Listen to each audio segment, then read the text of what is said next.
بسم اللہ الرحمن الرحیم۔ نہایت ہی قابل احترام بزرگوں، دوستوں، بھائیوں، بہنوں، ساتھیوں، السلام علیکم۔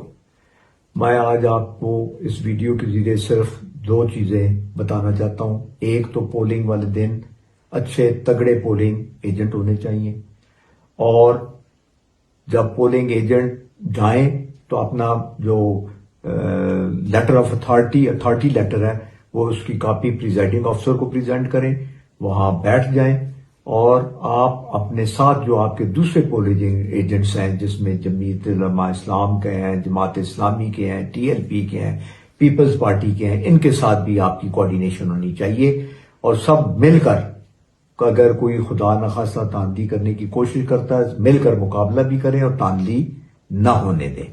آپ نے سب سے پہلے یہ کرنا ہے کہ بیٹھ جانا ہے۔ جب بکسے کھولیں، پہلے ان کو کہیں گے ہمیں بکسا کھول کے دکھائیں کہ بکسا خالی ہے۔ جب بکسا خالی دیکھ لیں آپ، اس کے بعد اپنے سامنے بکسا کو بند کروائیں، اس پہ آپ سیل لگوائیں اور اپنے سامنے اس کو رکھ لیں۔ یہ نہیں کہ وہ جا کے اس کو اندر رکھ دیں، نہیں، ہر بکسا آپ کے سامنے رہے گا۔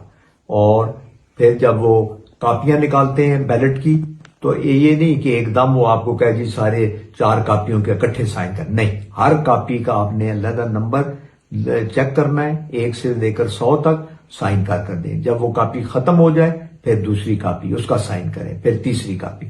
اسی طرح آپ نے پرامن رہ کر، جب الیکشن ختم ہو جاتا ہے، ٹائم اوور ہو جاتا ہے اور گنتی شروع ہو جاتی ہے اور گنتی ختم ہوتی ہے، تو تب آپ نے فارم 45 فل کروا کے خود بھی سائن کرنا ہے، دوسرے ایجنٹس بھی سائن کریں گے، اور آپ نے پریزائڈنگ آفیسر سے بھی اپنے سامنے سائن کروانا ہے، اور وہ سائن کروائیں گے کچی پینسل سے نہیں، پکی پینسل سے، پین سے، تو وہ کروا کے تب آپ نے باہر نکلنا ہے۔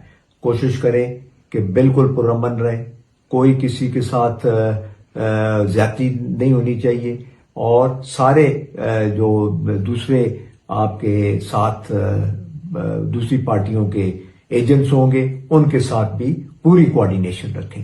اور میں یہاں دوسری جماعتوں کو بھی، بالخصوص جماعت اسلامی، جمعیت Ulema Islam, T L P اور پیپلز پارٹی، ان سے بھی اپیل کروں گا کہ آپس میں مل کر اور اس سسٹم کی کامیابی کے لیے دعا بھی کریں اور تعاون بھی۔